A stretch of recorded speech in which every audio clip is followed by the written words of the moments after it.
कथा का विराम है। जय हो।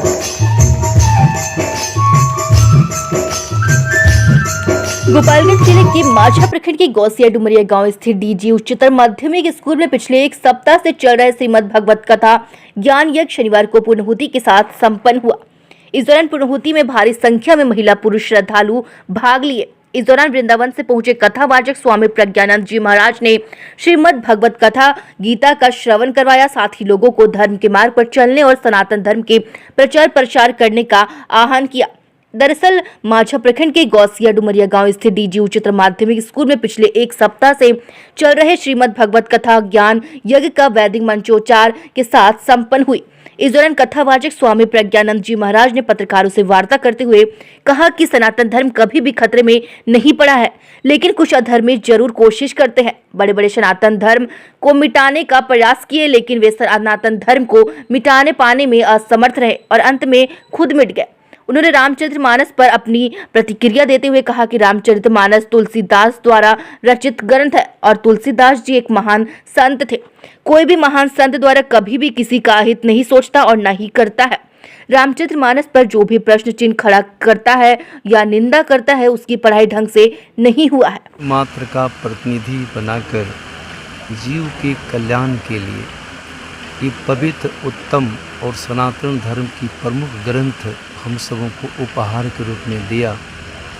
उस ग्रंथ में संपूर्ण विश्व के लोग आदर और वंदन करने के लिए ललायित रहते हैं। वो ग्रंथ जन कल्याण के लिए जन जन में प्रचार प्रसार करने हेतु बिहार के गोपालगंज जनपद में डुमरिया में गीता ज्ञान महायज्ञ उसी कड़ी से कर रहा हूँ, जिससे सबका उद्धार हो, सबका कल्याण हो। क्योंकि आज की जो युवा पीढ़ी है, आज का जो समाज है, जो परिवार है, उसकी गृहस्थी सही ढंग से नहीं चल रही है, तो सही गृहस्थी कैसे चलेगी। मेरे प्रभु भगवान कृष्ण ने बड़ी सुंदर ढंग से गीता में व्याख्या किया है, वो आपके काम आ जाए।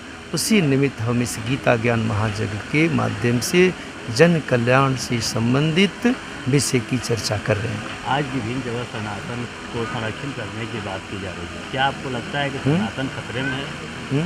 आज विभिन्न जगह सनातन, देखिए, सनातन धर्म कभी भी खतरे में हुआ नहीं है।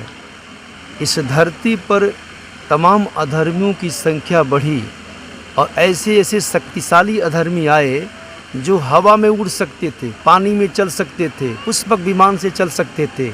उतने पावरफुल किसी ने शक्ति प्राप्त किया तो उन्होंने जो है आकाश में उड़ सकता है, न दानव से मरेगा न मानव से मरेगा। अनेक तरह की शक्तिशाली शक्तियाँ आई, सनातन धर्म को मिटाने की कोशिश की, लेकिन जब उसने कोशिश किया तो खुद मिट गया। लेकिन सनातन धर्म नहीं मिटा, इसीलिए इसके ऊपर कोई संकट नहीं है। हम इसकी प्रचार प्रसार में हम सब संत समाज और तमाम भक्तजन लगे हुए हैं। सनातन धर्म कभी मिटने वाला नहीं है, ये पुरातन धर्म है, शाश्वत धर्म है। रामचरितमानस पर क्या कहेंगे, किस तरह से दिखते हैं? देखिए, रामचरितमानस पर कौन क्या बोल रहा है उस विषय पर हम नहीं जानते।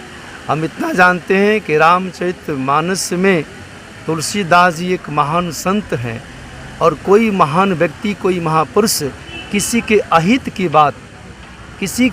की बात नहीं कर सकता। उसको सोचने और समझने की ज़रूरत है। उस चौपाई को लोगों ने सही अर्थ में समझाने का प्रयास नहीं किया, इसीलिए जो समाज इसकी निंदा कर रहा है उसकी पढ़ाई ढंग से नहीं किया है। इसीलिए रामचरितमानस एक बहुत बड़ा दिव्य ग्रंथ है जो गीता को छूते हो टच करते हुए चलती है।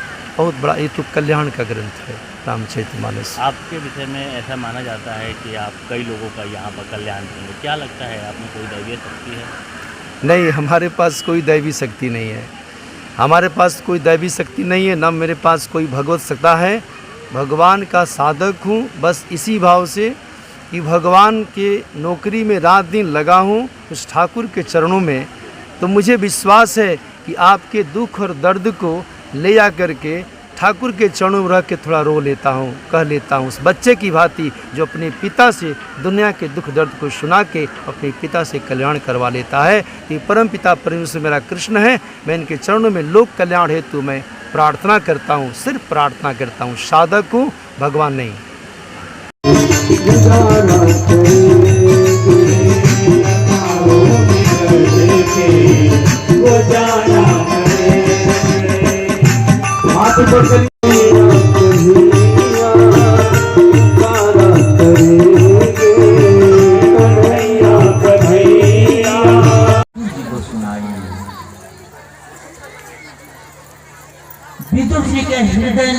कन्हैया के लिए प्रेम उमड़ पड़ा।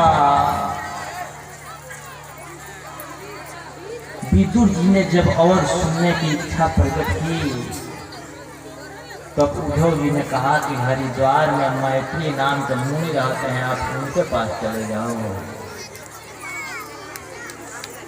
विदुर जी पूछे कि क्यों उनके पास चले जाए, क्या आप नहीं सुना सकते हो? उद्धव जी बोले कि विदुर सुनो, जब भगवान इस धरा धाम को छोड़कर जा रहे थे ना,